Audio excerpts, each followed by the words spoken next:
Hello, welcome. This is going to be a documentary. So this is more of a history documentary. So I decided to do a documentary on the King's Falls. Now, especially Henry VIII. Now, if you're not really into history, like history documentaries, especially Tudors, just move along. The rest of you, welcome to our history lesson. Any other questions at the end, put in the comments down below. I'll try not to make it as boring as a history teacher, but we'll see. So, the King's Falls. So, we all know about Henry VIII, the big fat king with 6 wives. Six. But we don't really know much about the people at the court, because whenever the Henry was at the Hell Court, say Hampton Palace, everyone else had to live there with him in apartments, and that included the fools. Now, there are 2 types of fools that the king and the royal family had. What I call the hired fools. These are people who, had the skills, juggling, fire breathing, that sort of stuff, and telling jokes, that sort of stuff. They were hired because of their skills. But there is also the one that what I'm talking about today, the natural fools. Now, natural fools are very different. Natural fools, they were people, adults mainly, with autism or Down syndrome.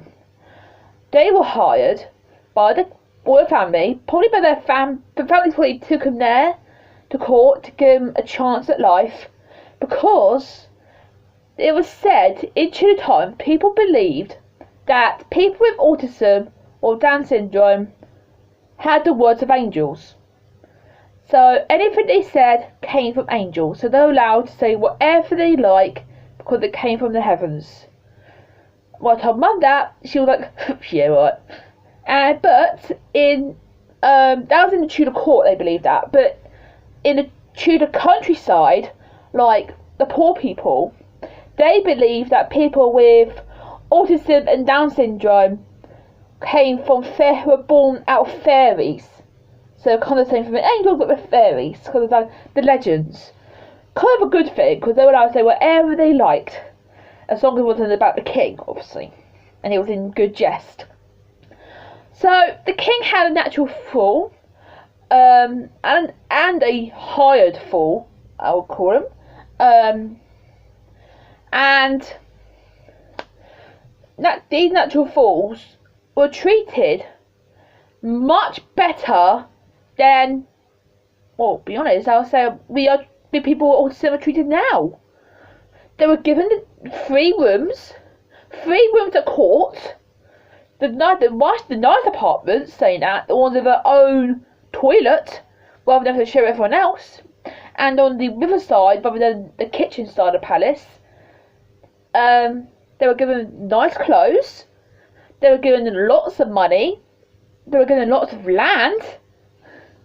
They were granted the health that the doctors weren't the best.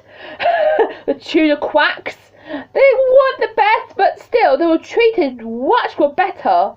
They had their own staff, they had their own lives. They were living independently.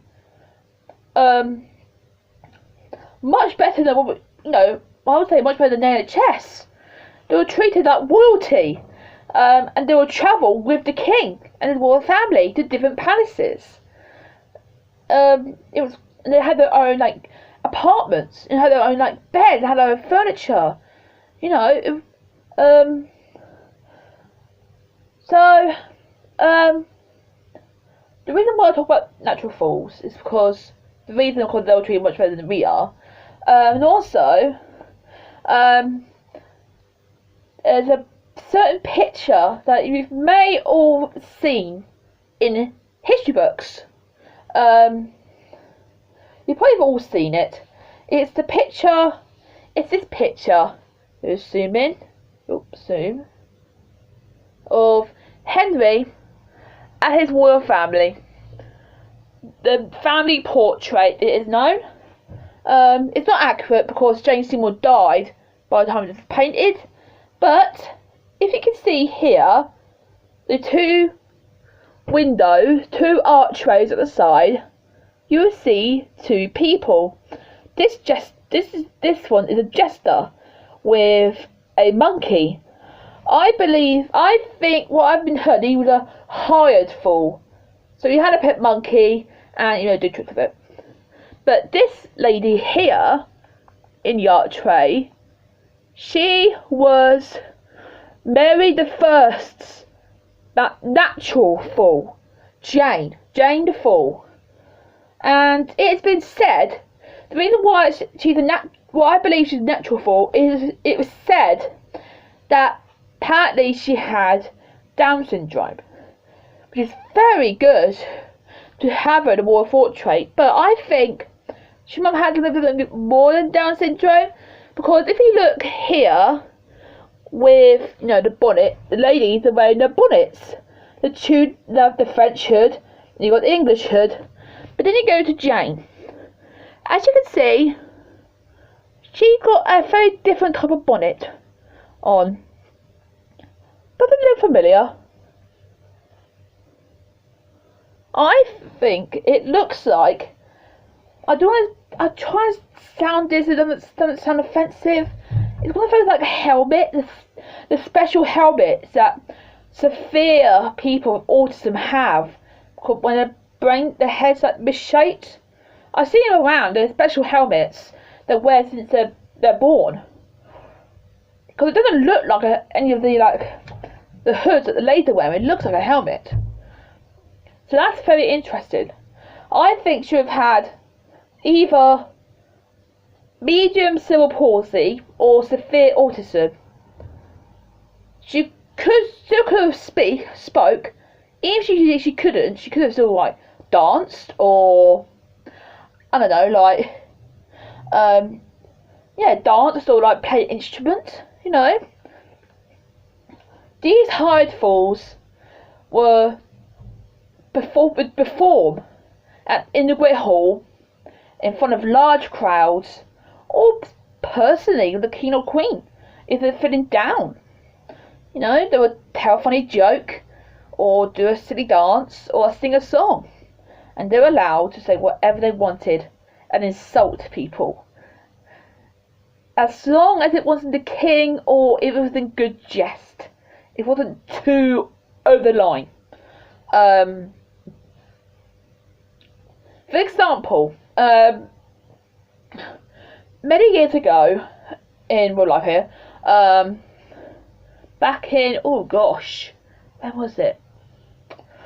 2012, I'll say about 2011, 2012.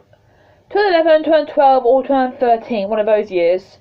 When I first started going to Hampton Court, there was an event going on. They brought in a special theatre company. They were all of these actors that came in all had severe autism or Down syndrome, and they performed in front of Henry VIII. Now, at the time, I was quite young, and I didn't know much history, so I wasn't really standing. I was still understanding about my condition, so for me, it was kind of like confusing and like different. And then one of the actors did a joke about the king, which went over the line, and the king started shouting at the actor. I started crying because, well, the actors are really, really good, and two, I didn't want anyone to like shout at someone who had Down syndrome. So I really wanted to do a documentary about that. I told it for that reason. So then you had the natural fools, you had the hired fools, But what if maybe a natural fall became royalty? Now, this is just a theory that I have. We're going past natural falls, we're going past Henry VIII, we're going all the way to the Georges now, to the time of George II. Now, I'm not talking about George III, I'm not going to get that just yet, because he definitely has some kind of mental condition, but we don't know what it is. But I'm talking about George II. Now, George II was son of George I.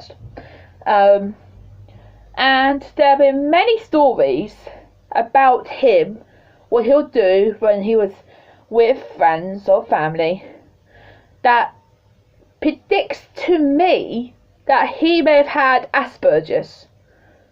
There was one story that was going around that George II was obsessed with wars, like battles. And if you know anything about the autism spectrum, we have obsessions. That's one hint.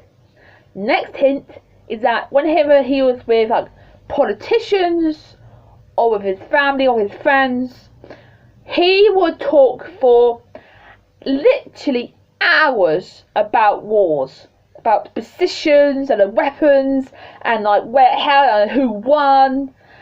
And there was always that apparently politicians fell asleep while he was talking. He literally talked for hours and for days. So that's another hint. We are very clever. That's a hint. And then there's another hint where I don't think it's lies. I don't know. I'm not sure if it's lies rather than in the autism spectrum rainbow or the OCD side. But there was a story where he would sneak out of his wife's apartment to meet his mistress, because back then every king had a mistress, and in this case it was Henry Howard. So when George II decided to pay a visit to Henry Howard, he would wait for a certain time, dead on the hour. I think it was 10 o'clock at night. And even if he was 1 minute early, he'll get out his pocket watch and walk up and down outside the door, waiting for that time, waiting for dead on the hour for the clock to chime. Then he'll go inside to, the wink, the nudge. So that's either a hint, that's either on the autism side or the OCD side. Not sure, but for me that's still a hint.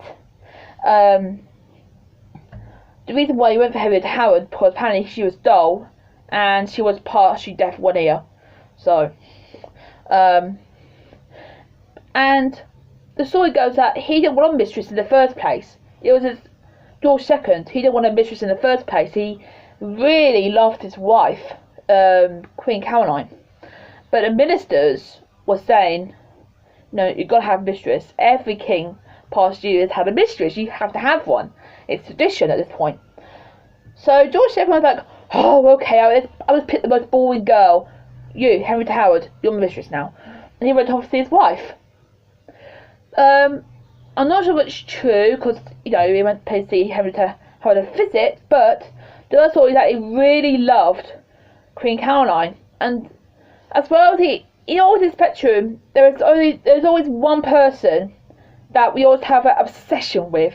If we become best friends, we have an obsession with that person. For me, I won't say who it is, because you don't know who that is.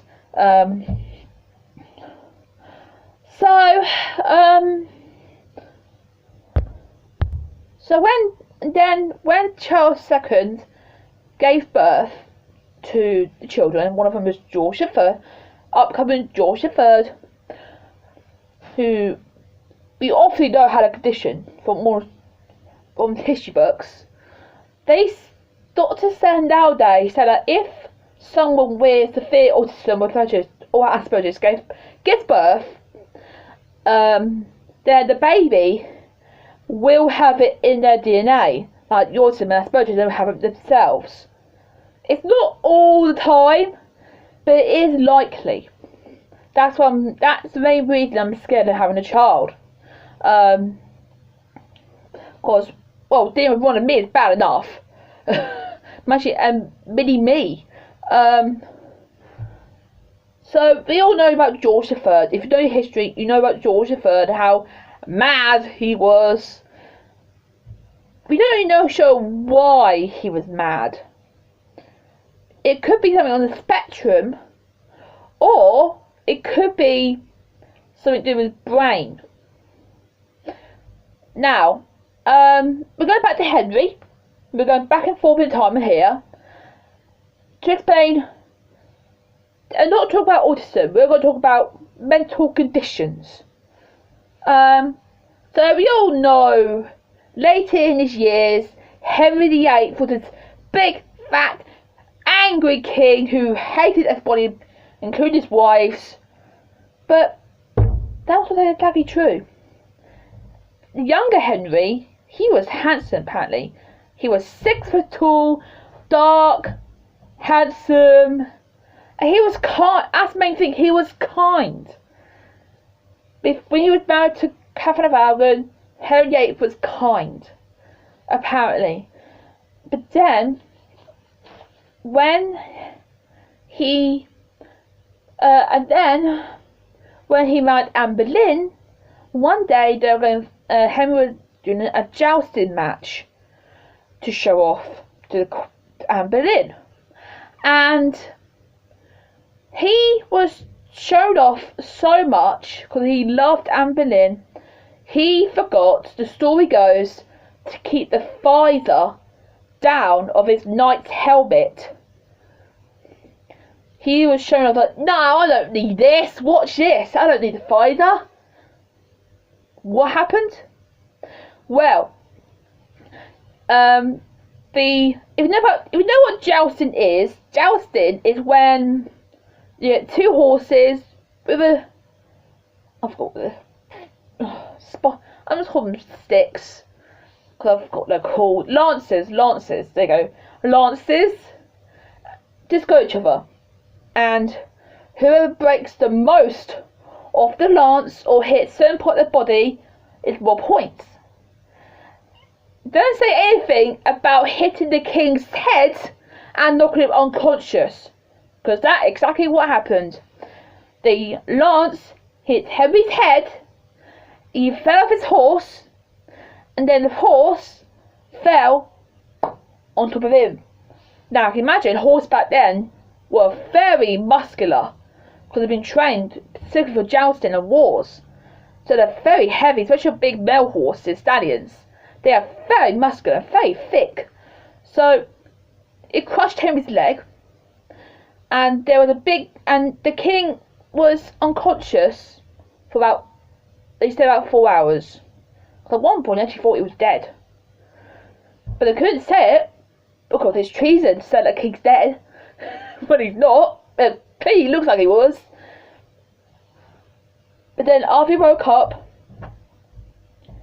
his personality changed.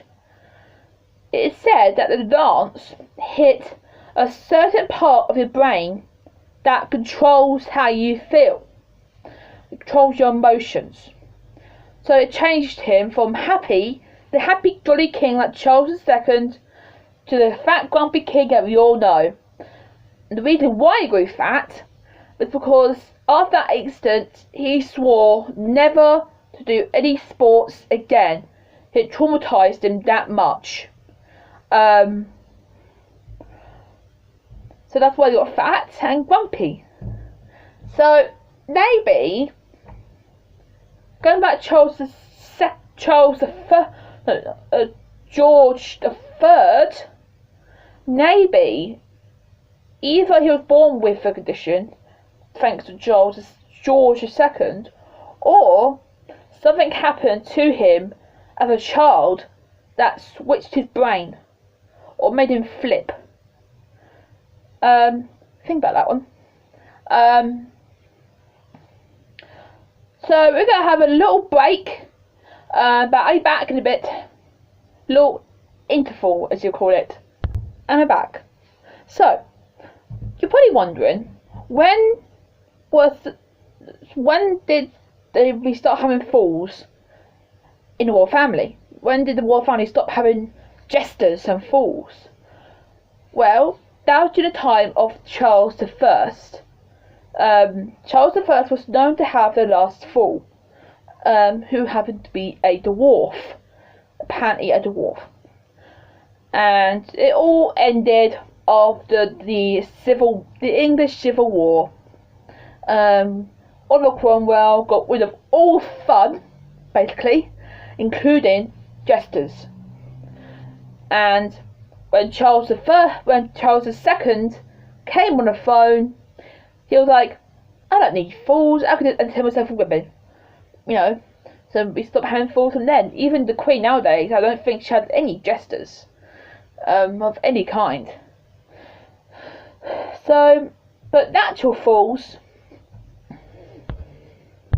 the last natural fool, as we know, according to resources, was to the time of Elizabeth I, who was entertained sometimes by a very old Will Summers, who was apparently a natural fool. We not really know for sure, but he did entertain Henry VIII, he was Henry's one of personal friends, all the way up to Elizabeth I, which is quite a lifetime of this doing whatever to make people laugh. But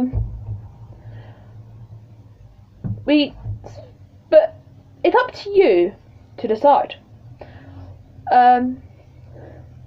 Do you think there's we have the royal tree, but is there another royal tree that connects every part of the royal family to some kind of mental health? Think about that one. So what do you think about natural fools? Leave your thoughts down below. What do you think? Do you think natural fools, do you think they were laughed at, or do you think people were laughing with them at their jokes? Because personally, I think it was a bit of both. Well, look, we weren't laughing at them because of their disabilities. They were laughing at their jokes, and they were laughing with the jokes or whatever they were doing.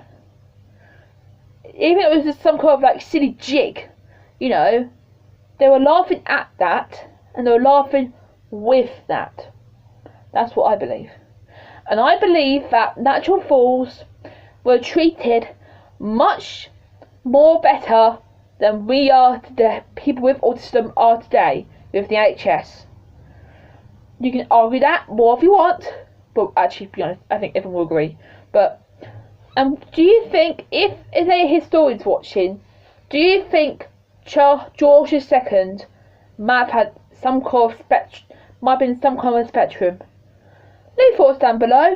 Thank you for listening to this documentary. I know it's kind of like a short documentary, but to be honest, I haven't got a script. But if I do more things, I'll be more prepared. But I don't really do scripts. So, thank you for listening. Any questions down below, and I will see you soon. This is Leanne, aka Big Red, over and out.